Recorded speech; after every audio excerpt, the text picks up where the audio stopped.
The council chamber on Unity Station held representatives from 43 species, but today all eyes watched the human at the central podium. Ambassador David Chen stood straight and tall, his dark suit simple compared to the elaborate robes and ornamental armor worn by the other delegates. His face showed no emotion as he activated the holographic display. "Members of the Galactic Council," Chen began, his voice calm and measured. "The United Nations of Earth hereby announces our withdrawal from all treaties, agreements, and obligations with the Council of United Worlds. Effective immediately, humanity will cease all participation in galactic affairs." High Counselor Vexathari of the Valorian Empire leaned back in his floating throne, his blue crystalline features catching the light. A sound that might have been laughter rippled through his translation device. "Ambassador Chen, surely this is another of your species' dramatic gestures? You cannot be serious." Chen's expression did not change. "We are entirely serious, High Counselor. Over the next 6 months, all human colonies, stations, and facilities within Council space will be evacuated. We will remove our people and our assets. The automated systems we have placed throughout this region will remain operational in standby mode." Quill Administrator Zeus rustled his feathers, his beak clicking with what the translation rendered as bureaucratic concern. "This is highly irregular, Ambassador. There are proper procedures for withdrawal from the Council. Forms must be filed. Committees must review. This will take years to process through the appropriate channels." "We have filed all necessary documentation," Chen replied. "You will find everything in order. We have followed every rule, every procedure. This is not a violation of Council law. It is a legal withdrawal." A Draxi merchant, her scales gleaming green and gold, spoke up from the commercial delegation area. "But what of our trade agreements? Human technology and manufacturing have become integrated into 70% of galactic commerce. You cannot simply leave. All commercial contracts will be honored through their completion dates," Chen said. "We will not renew them. We suggest you begin developing alternative supply chains." Vexathari made a dismissive gesture with one crystalline hand. "Let them go if they wish to sulk in their corner of space. Perhaps isolation will cure them of their paranoid delusions." Chen finally showed emotion, a slight tightening around his eyes. "For 200 years, humanity has brought warnings to this council. We have reported anomalies, threats, and dangers in the dark spaces between stars. For 200 years, you have dismissed every single warning as primitive fear or human aggression. Because that is precisely what they were," Vexathari said smoothly. "Your species sees enemies everywhere. You build weapons when you should build temples. You prepare for wars that never come. This is why you remain junior members of galactic civilization." "We have presented evidence," Chen said, his voice harder now. "Sensor readings, battle footage, recovered artifacts. All dismissed or explained away." Zeus ruffled his feathers again. "The committees reviewed your evidence thoroughly, Ambassador. The consensus was that your interpretation was colored by species-specific paranoia. Humans evolved as persistence hunters on a death world. Naturally, you see threats where more advanced species see only natural phenomena." Chen was silent for a long moment, then nodded slowly. "I see. Then humanity will trouble you no longer with our paranoid delusions." He reached forward and pressed a button on the podium. "This transmission contains the coordinates of every human facility in Council space, along with the evacuation schedule. We will be gone within 6 months. The automated defense systems will remain in case you ever need them. The activation codes are included." "Defense systems?" Vexathari's tone was mocking. "Defending against what, Ambassador? Empty space?" "Yes, High Counselor," Chen said quietly. "Empty space. That is exactly what you will have." He bowed, a gesture of formal respect that felt somehow final. "Humanity wishes the Council of United Worlds well. May you find the peace you deserve." He walked from the chamber, his footsteps echoing in the sudden silence. The council delegates watched him go, many exchanging looks of amusement or puzzlement. "Well," Vexathari announced, "I suppose we must bid farewell to our jumpy friends. Administrator Zeus, please ensure the paperwork is processed. Counselor Dreth, please prepare an announcement for the general population. Something about humanity needing time to develop before rejoining the galactic community. Make it sound charitable." Over the following months, the galactic news networks carried occasional stories about the human exodus. Reporters showed footage of human ships departing from colonies, loading transports until they bulged with cargo and people. Stations that had hummed with human activity went dark and silent. Research facilities were stripped down to bare walls. Some species bought up the abandoned real estate at cheap prices, thinking they had gotten bargains. Others wondered aloud what the humans knew that the council did not. But most simply went about their business, barely noticing the quiet departure of a species they had never considered important. What the news networks did not show, because their reporters did not notice or understand what they were seeing, were the military movements. Human warships, hundreds of them, pulled back from positions scattered throughout council space.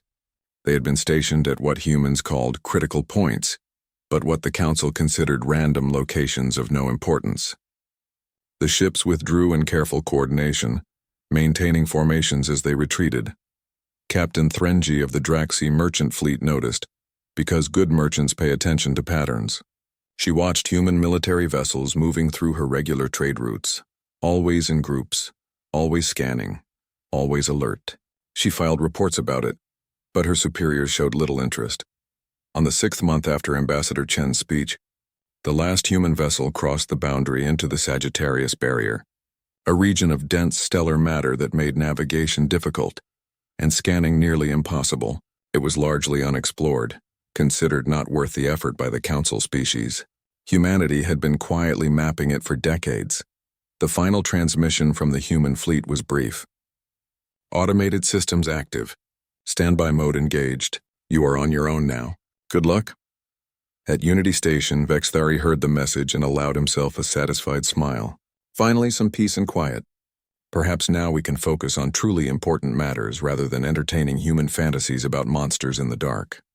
Administrator Zeus filed the final reports, marking the human withdrawal as complete in the official records. The file was stored in the archives, just another piece of bureaucratic history. In the commercial sectors, the Draxi merchants began complaining about supply shortages and rising prices as human manufacturing disappeared from the market. But the council assured everyone that other species would fill the gap soon enough. Beyond the Sagittarius Barrier, in spaces the council had never bothered to explore, hundreds of human ships took up new positions.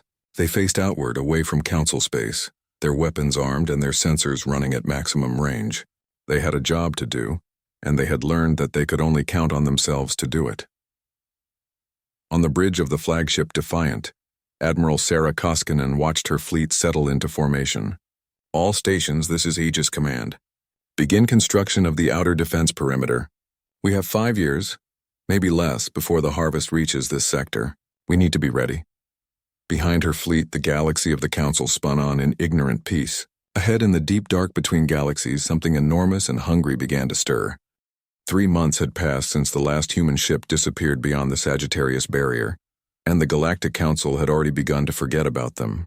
Trade continued, politics proceeded as usual, and the various species went about their business as they had for thousands of years. Captain Threngy guided her merchant vessel through the outer reach, a trade route that connected the frontier colonies with the core worlds. She had traveled this path hundreds of times over her 20-year career. The journey usually took 3 days of boring, routine travel through empty space, but today, her instruments were showing something strange. Sensors are picking up energy readings, her co-pilot Vess reported, his scales shifting to a worried orange color. Pattern unknown. Should not be anything out here. Threngy checked the readings herself. The sensors showed fluctuations in space-time like ripples in still water. The pattern was irregular, chaotic, almost like something was tearing at the fabric of space itself. Run it through the database. Find a match. Vess worked the console for several minutes, his color shifting to deeper orange with each passing second. Captain, there is a match. In the old human reports, they filed warnings about this exact signature pattern 17 years ago. What did they call it? Threngy asked, though she felt a cold weight settling in her stomach. They called it a Void Reaper breach event, Vess said quietly. The council committee rejected the report, said it was natural phenomenon, nothing to worry about. Threngy stared at the readings. They were getting stronger, not weaker. Take us to maximum scan. I want to know what is out there. The ship's powerful commercial sensors, designed to detect valuable asteroids and navigation hazards, turned their full attention to the area of disturbance. What they showed made Threngy's blood run cold. Something was there in the empty space. Something big. The sensors could not get a clear image because whatever it was seemed to absorb most scanning frequencies. But the shadow it cast, the hole it made in the background radiation of space, that was clear enough. The shape was wrong. Organic in a way that ships and stations were not, with too many angles and edges that hurt to look at. Send a priority message to the Council, Threnji ordered. Include all sensor data. Tell them we have confirmed something in the outer reach, exact position included. Tell them the humans were right. Before Vess could respond, proximity alarms screamed through the ship. The thing in space moved. Faster than anything that size should be able to move. Threnji slammed the controls, pushing her merchant ship into an emergency evasion pattern she had never expected to use outside of training simulations. The thing passed close enough that she could see it through the viewport. It looked like metal and flesh had merged into something that should not exist. All sharp edges and grasping limbs that extended from a body that seemed to shift and change even as she watched. Then it was past. Moving deeper into Council space with terrible purpose. Did it attack us? Vess asked, his voice shaking. No, Threnji said slowly. I do not think it noticed us. I think we are too small. It is hunting for something bigger. They found what it was hunting for 2 hours later. The colony on Vresh 7, home to 12 million Quill, had gone completely silent. When the emergency response ships arrived, they found the colony intact but empty. Every single person was gone. The buildings stood undamaged. The power still ran, but there was not a single living being anywhere on the planet. The only clue was a thin residue found on every surface, analyzed by the science teams as organic material from an unknown source. One of the scientists, a young Valorian named Tesh, noted in her report that the residue matched samples from a human research station that had been investigating something they called Void Reaper activity. That station had been shut down by Council Order 15 years ago, deemed a waste of resources. The Council went into emergency session. High Councilor Vexithari stood before the assembled delegates, his crystalline features no longer so assured. We face a crisis. 3 colonies have now gone silent. 2 merchant convoys have disappeared, and we have confirmation of hostile entities in Council space. The humans warned us about this, a delegate from the Metherian collective said, her voice carrying anger. They warned us repeatedly. We called them paranoid. We acted on the best information available at the time, Vexthari said stiffly. The question now is what we do moving forward. I propose we send a delegation to human space to request assistance. We cannot, Administrator Zeus said, rustling his feathers anxiously. We have tried. All human communication channels return only automated responses. The messages say you are on your own now and nothing more. Then we must increase our military presence in the affected areas, Vexithari declared. We will hunt down these creatures and eliminate them. But the creatures, as the Council was learning, were not so easily eliminated. The Council Defense Force, designed primarily for ceremony and show, proved woefully unprepared for actual combat. Their ships had elegant lines and impressive displays, but limited weapons and crews trained for parades rather than war. The first battle group sent to engage the Void Reapers was destroyed within an hour.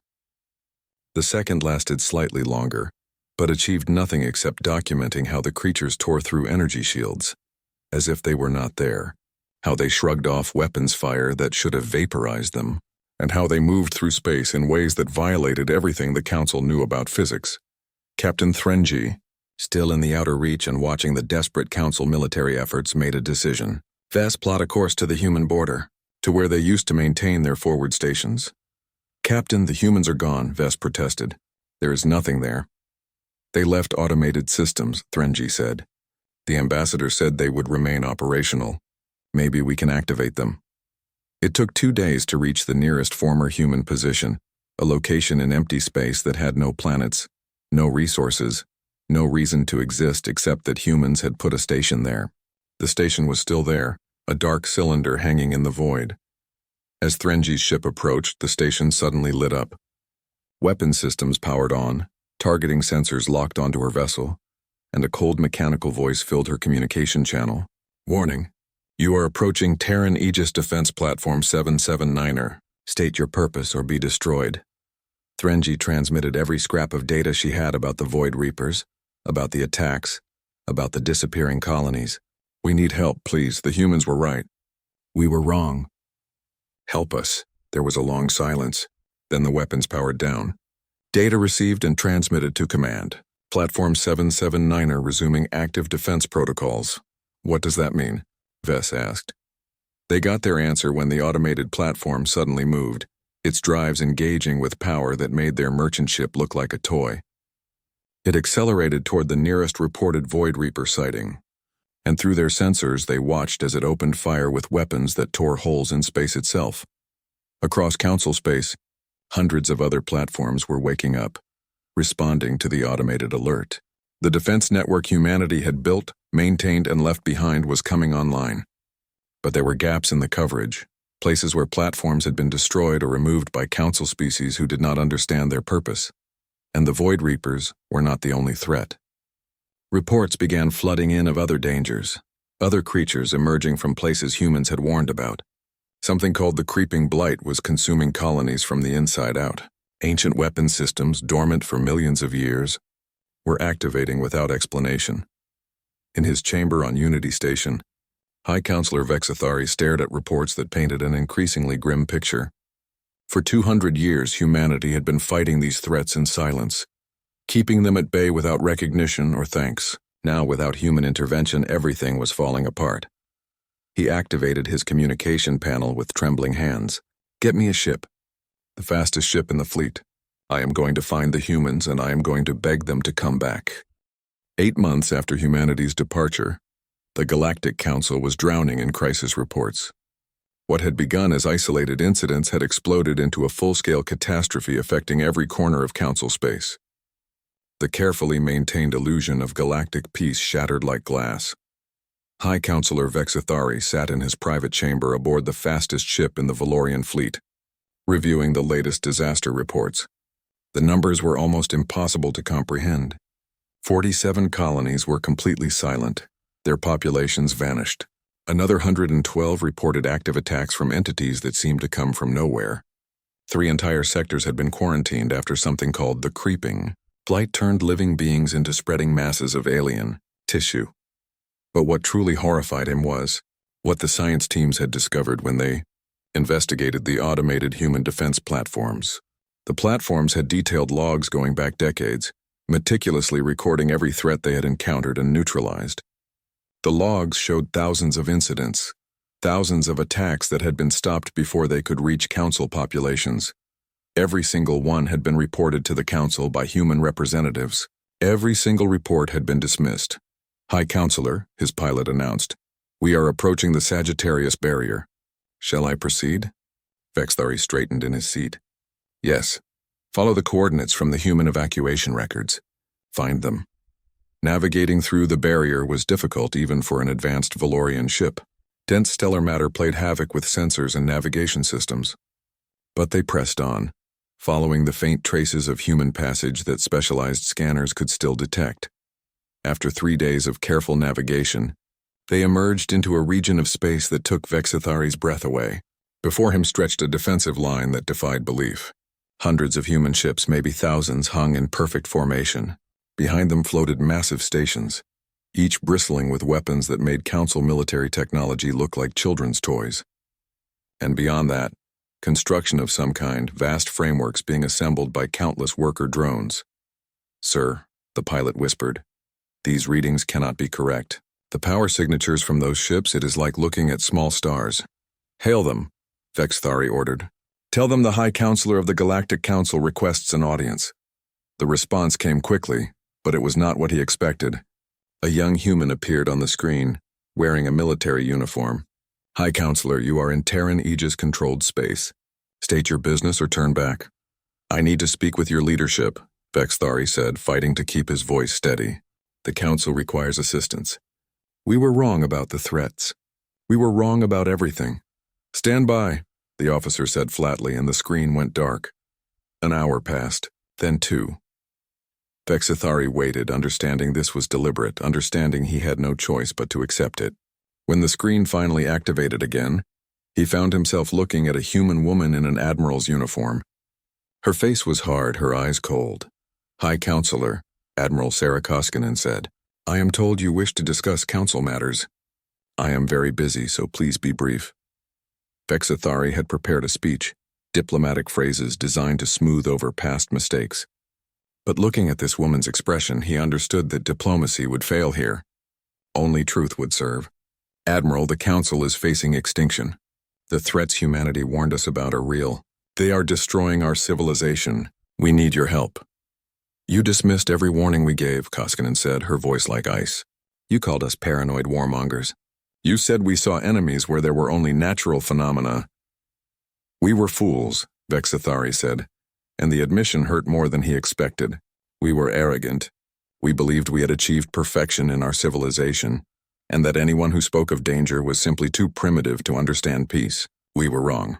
Koskinen studied him for a long moment. Why did you really come here, High Counselor? To apologize, to beg? Both, Vexathari admitted. Billions are dead or missing. More die every day. The automated systems you left behind have helped, but they are not enough. There are gaps in coverage and the attacks come from everywhere at once.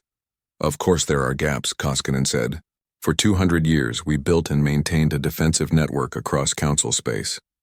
When we left, we took the mobile units but left the platforms. Do you know what happened to many of those platforms? Vexathari felt sick. Tell me. Council species salvaged them for materials, destroyed them because they cluttered up space, filed complaints about them being navigational hazards. We placed 1,200 platforms in critical positions. When we left, only 630 remained functional. The weight of that settled on Vexathari like a physical thing. Those missing platforms represented gaps in the defense, gaps that the Void Reapers and other horrors now poured through. There is something else you should know, Koskinen continued. She tapped her console and a new image appeared on the screen. It showed space, but space that looked wrong, as if reality itself was sick there. This is what we are facing out here. This is why we left. What is it? Vexathari asked, though part of him did not want to know. We call it the Harvest, Koskinen said quietly. An extragalactic entity that consumes everything in its path. We detected it 8 years ago, long before we left Council space. We tried to tell you. We tried to warn you that something was coming, something that made all the other threats look like nothing.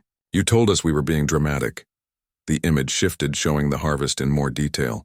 Vexathari could not fully comprehend what he was seeing. It looked like a living galaxy.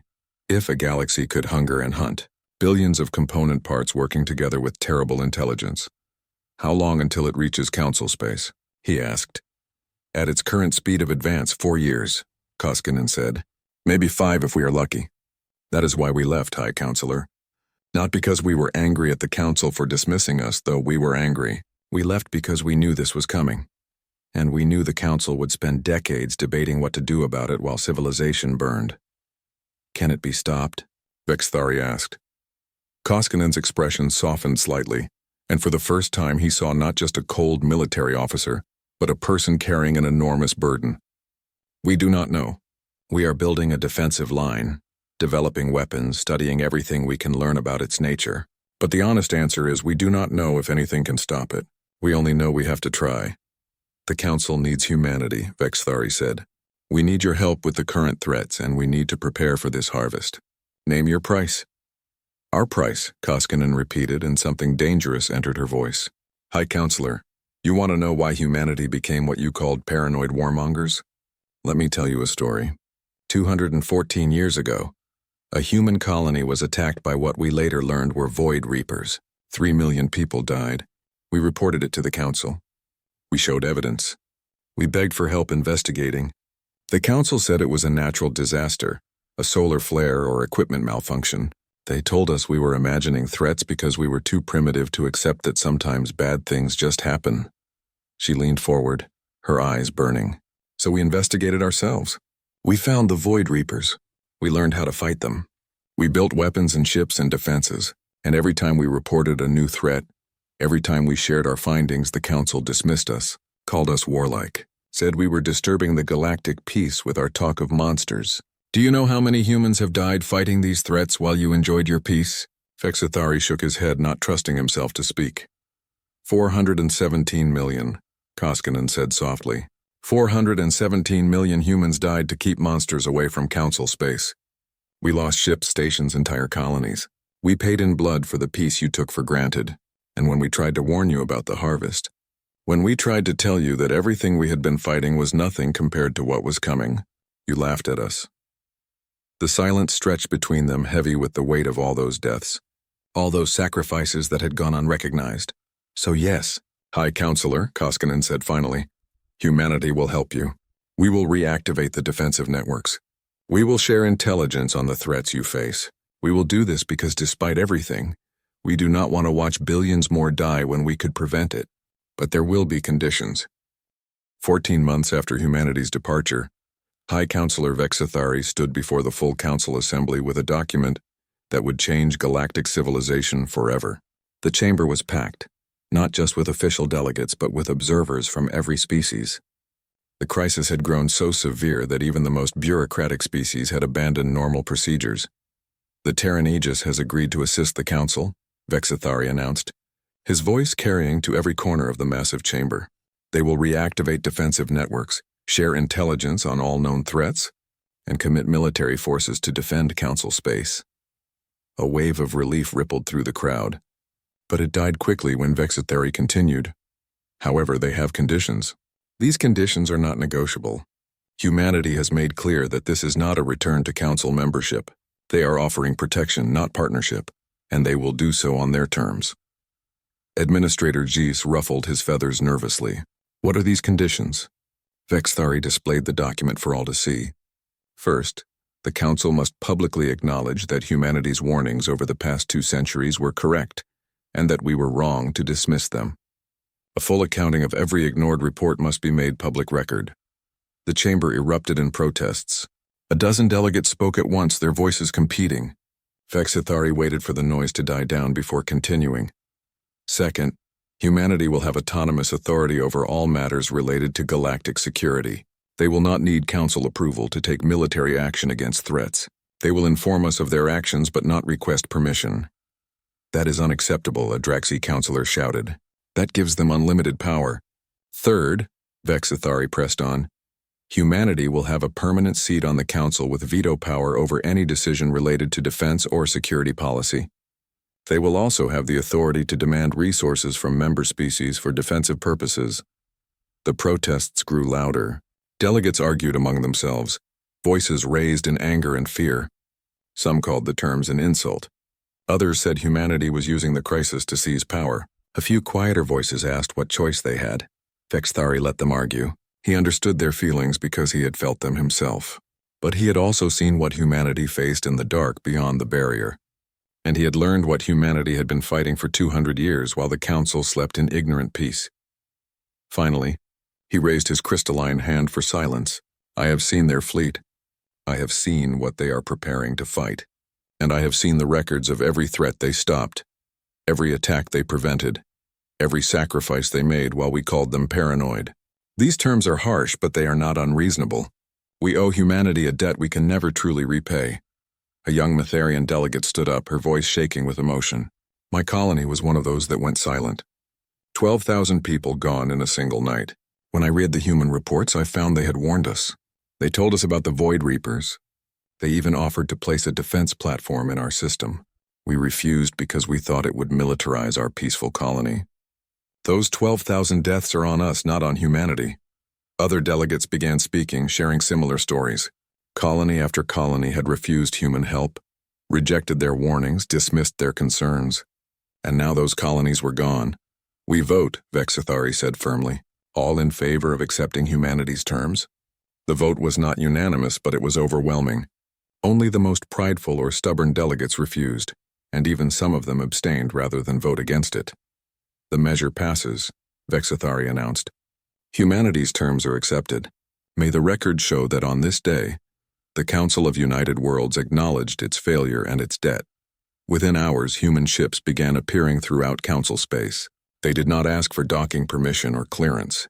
They simply arrived, took up positions at strategic points, and began coordinating with the automated defense platforms.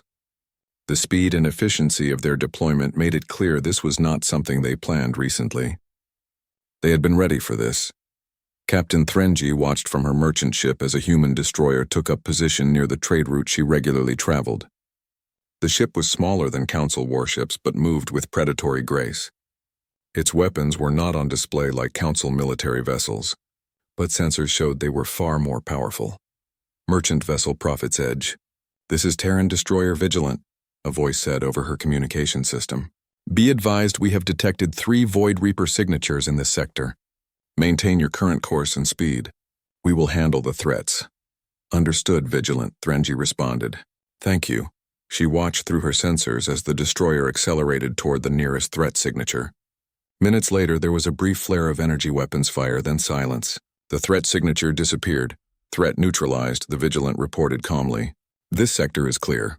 Safe travels, Prophet's Edge." Threnji realized she was seeing something the Council had never witnessed. She was seeing humanity at war, and it was terrifyingly efficient. At Unity Station, a human liaison officer named Commander Parks began the difficult work of coordinating with Council forces. The first meeting did not go well. "Your defense fleet is positioned incorrectly," Parks said bluntly, studying the tactical display. "You have ships guarding high-value targets but leaving the approach vectors completely open. This is backwards. You guard the approaches, not the targets." A Valorian admiral bristled at the criticism. "We have defended our space successfully for thousands of years with these tactics." "No," Parks said, his voice patient but firm. "Humanity has defended your space for 200 years. You have been defending against pirates and smugglers, not actual military threats. Those require completely different strategies." He highlighted sections of the display. "Here, here, and here. These are critical choke points where multiple vectors converge. You have nothing there. The Void Reapers will use these routes to bypass your main fleet and strike at undefended colonies. We need ships there immediately." "But those positions have no planets, no resources," the Valorian admiral protested. "Why would anyone attack empty space?" Parks looked at him with an expression that might have been pity. "Because from empty space you can control everything around it. This is basic strategic positioning. Did your military academy not teach this?" The truth was that Council military academies taught ceremony, parade formations, and the glorious traditions of past generations. They did not teach actual warfare because the Council had not fought a real war in recorded history. Humanity had been fighting one for 2 centuries. Back beyond the Sagittarius Barrier, Admiral Koskinen coordinated the dual operation of defending Council space while preparing for the harvest. It was an enormous undertaking that required resources, personnel, and logistics on a scale that strained even human capabilities. "Admiral," her second-in-command reported, "we are receiving resource shipments from 17 Council species as required by the agreement. Quality varies significantly. The Valorian sent premium materials. The Quill sent adequate supplies. The Draxi sent what appears to be their oldest, cheapest inventory." Koskinen nodded. "Expected. Send the Draxi shipment back with a detailed explanation of what we actually need and why. Some species will try to cheap out until they learn we are serious. There is also a request from the Council," the officer continued. "They want to know why we need so many resources if we are just defending their space. Some delegates are questioning whether we are being truthful about the harvest." Koskinen was silent for a moment, fighting down anger. After everything, some Council members still doubted. "Send them the full sensor data on the harvest. Everything we have. Let them analyze it themselves. Maybe that will convince them." But she knew it would not convince everyone. Some beings refused to believe in threats until those threats were eating them. It was the burden humanity had carried for 200 years and apparently would continue carrying. "Admiral," another officer called out, "we have a situation. A Council exploration ship ignored our warnings and entered the dead zone near the harvest's advance. They are not responding to hails." Koskinen checked the tactical display. The exploration ship had ventured into an area humanity had marked as extremely dangerous. An area where the harvest's influence was already warping space-time. "How long until they are beyond rescue?" 30 minutes at most. "Scramble a recovery team," Koskinen ordered. "Fast ships, combat ready. Get them out of there." "Admiral, the Council ship ignored multiple warnings," the officer said carefully. "They were told explicitly not to enter that zone." "Should we really risk our people to save fools?" Koskinen met his eyes steadily. "Yes, because that is what we do. That is what we have always done. We save fools from their own foolishness because the alternative is watching them die, and we are not willing to do that. Not then, not now, not ever." The officer nodded and began issuing orders.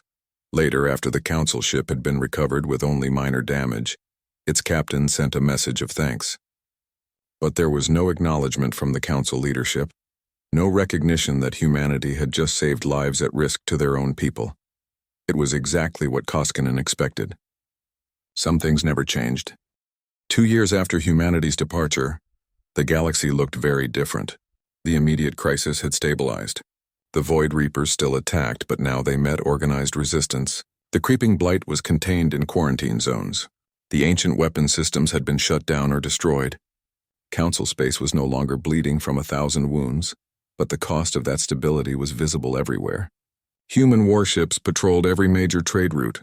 Defense platforms bearing the Terran Aegis insignia watched over every populated system. And in orbit around Unity Station, a massive human battle station served as a constant reminder of who now truly protected the galaxy. High Counselor Vexathari stood before the council, older and wearier than he had been 2 years ago. The crisis had aged him in ways that time alone could not explain. Today marks the formal establishment of the Terran Aegis as an independent power within our galaxy, he announced. Humanity has fulfilled every promise they made. They have defended us when we could not defend ourselves. They have shared knowledge we desperately needed. They have saved countless lives. He paused, looking around at the assembled delegates. Many were new faces, replacing those who had lost credibility during the crisis. But let us be clear about what this means. Humanity has not rejoined the Council. They are not our members. They are our protectors, and we exist now under their security umbrella. This is the price of our previous arrogance. Administrator Zeiss, who had somehow survived the political upheaval, ruffled his feathers. The resource demands continue to be substantial. Some member species are struggling to meet the quotas. Then those species should remember that the alternative to providing resources is providing funeral services for their entire populations, Vexathari said harshly. Humanity has shown us the accounting. Every ship, every platform, every weapon they deploy costs resources. They are not hoarding wealth. They are building the only thing standing between us and extinction. On the bridge of the battle station Freedom's Price, Admiral Koskinen reviewed the latest reports from the frontier. The defensive line was holding, but the harvest was still advancing. Slowly, inexorably, like a tide that never stopped rising. Admiral, Commander Parks reported, we have the first generation of Council military cadets completing their training under human instruction. Performance is mixed. The Draxi and Matharians show real aptitude. The Valorians are struggling with the philosophical shift from ceremonial service to actual combat readiness. The Quill cannot seem to break their bureaucratic thinking patterns. Keep working with them, Koskinen said. We need every capable soldier we can get. The Harvest will not care about species differences. There is also a request from Captain Threnji, Parks continued. She wants to join the Terran Aegis as a liaison officer. Says she feels she owes humanity a debt. Koskinen considered this. Threnji had been instrumental in the early crisis, one of the few Council citizens who had taken human warnings seriously. Accept her application, but make sure she understands what she is signing up for. Service in the Aegis is not like merchant fleet duty. In her quarters on Unity Station, Threnji packed her belongings. She had resigned from the merchant fleet, given up a comfortable and profitable career to join the humans in their endless vigil. Her family thought she was insane. Her former colleagues said she was throwing her life away, but Threnji had seen the sensor logs from the automated platforms. She had read the casualty reports from 200 years of human sacrifice. She had learned what it meant to stand watch in the dark so others could sleep safely. If humanity could do that for centuries without recognition or thanks, she could contribute her small part to the effort. Her communication panel chimed. It was a message from Admiral Koskinen herself.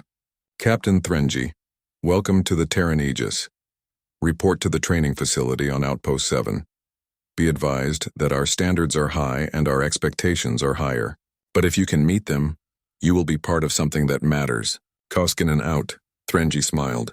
For the first time in years, she felt like she was doing something truly important. At the edge of human-controlled space, a young human officer named Lieutenant Chen stood watch on a patrol ship. His grandfather had been Ambassador David Chen, the man who had announced humanity's departure. The family had a tradition now serving in the Aegis, protecting a galaxy that had once dismissed them. Lieutenant, his sensor operator called out. We have movement in the dead zone. Harvest activity is increasing. Chen studied the displays. The harvest was probing their defenses again, testing, learning.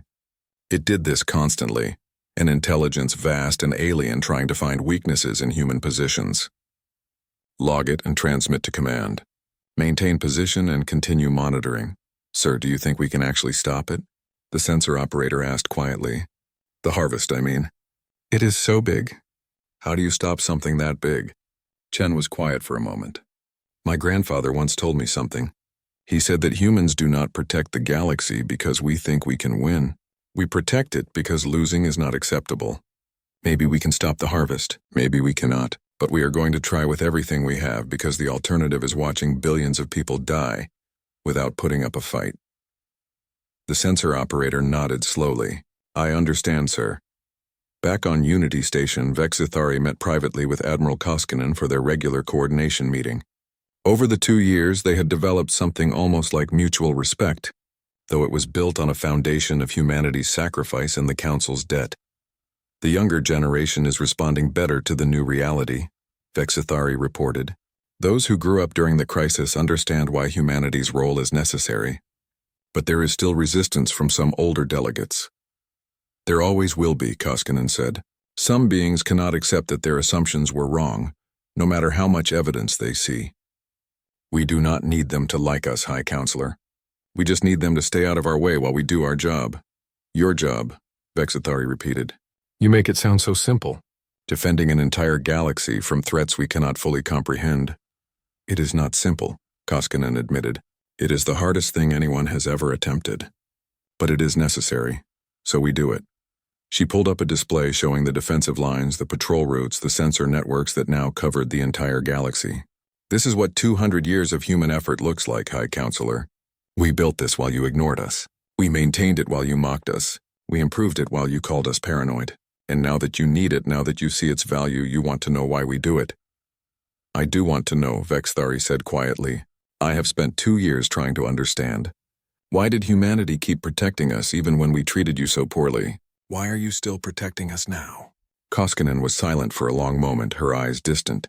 Because someone has to, she said finally.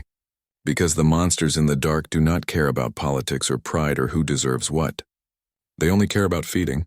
And if we do not stand between them and the innocents, nobody will. We did not leave because we hated you, High Counselor. We left because we loved you enough to do what you could not. We fight monsters in the dark so you can keep your innocence.